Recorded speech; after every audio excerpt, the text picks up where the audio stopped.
আসসালামু আলাইকুম। আশা করি সবাই অনেক অনেক ভালো আছেন। আমি নেত্রকোনা কমলাকান্দা চন্দ্রডিঙ্গা পাহাড় থেকে স্বাগতম জানাচ্ছি। আমি আমার সৌরভ। সো আজকে সবাইকে একটা অসাধারণ কথা বলার জন্য আসছি। যারাই এই অক্টোবর মাসে বা অক্টোবর নভেম্বরে প্ল্যান করতেছেন যে নেত্রকোনা চন্দ্রডিঙ্গা পাহাড় এবং নেত্রকোনার বিভিন্ন স্পট ট্যুরিস্ট স্পট ঘোরার জন্য আসবেন, তাদের জন্য এই বার্তাটি হচ্ছে যে বর্তমানে আপনারা এখানে না আসলেই ভালো।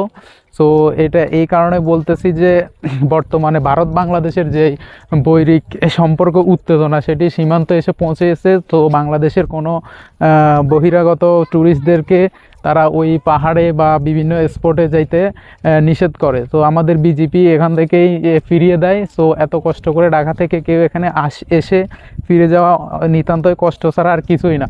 সো এই ভিডিওটা তাদেরই জন্য যারা এই নেত্রকোনা ঘোরার জন্য প্ল্যানে রাখছেন, তাদের জন্য এই ভিডিওটি অবশ্যই হেল্পফুল হবে। আপাতত কেউ এখানে আসবেন না পরবর্তী কোনো নির্দেশনা ছাড়া। সো আমার সাথে আমার যার সাথে আসছি আমার কাকা হয়, তো ওনার সাথে কিছু জিজ্ঞেস করি যে কি অবস্থা আসলে। আমরা অনেক কষ্ট করে আসছি, অনেক দূর থেকে আসছি, ওটা কোনো বিষয় না। বাট এই যে বৈরী আবহাওয়া, এটার ভিতরে অনেক কষ্ট করে আসলাম। এসে যদি মনে করেন আপনার স্পট থেকেই ঘুরে যাইতে হয়, তাহলে মনেই করেন যে কতটা আঘাত পাপ।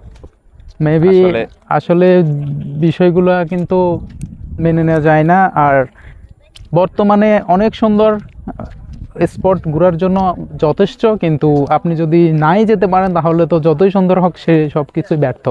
তো আপাতত সবার ট্যুর প্ল্যান অন্যদিকে নেওয়ার জন্য আহ্বান জানাচ্ছি। ভালো থাকেন, সুস্থ থাকেন। আবার কোনো ভিডিওতে আমি আসবো, এমআরপি সৌরভ।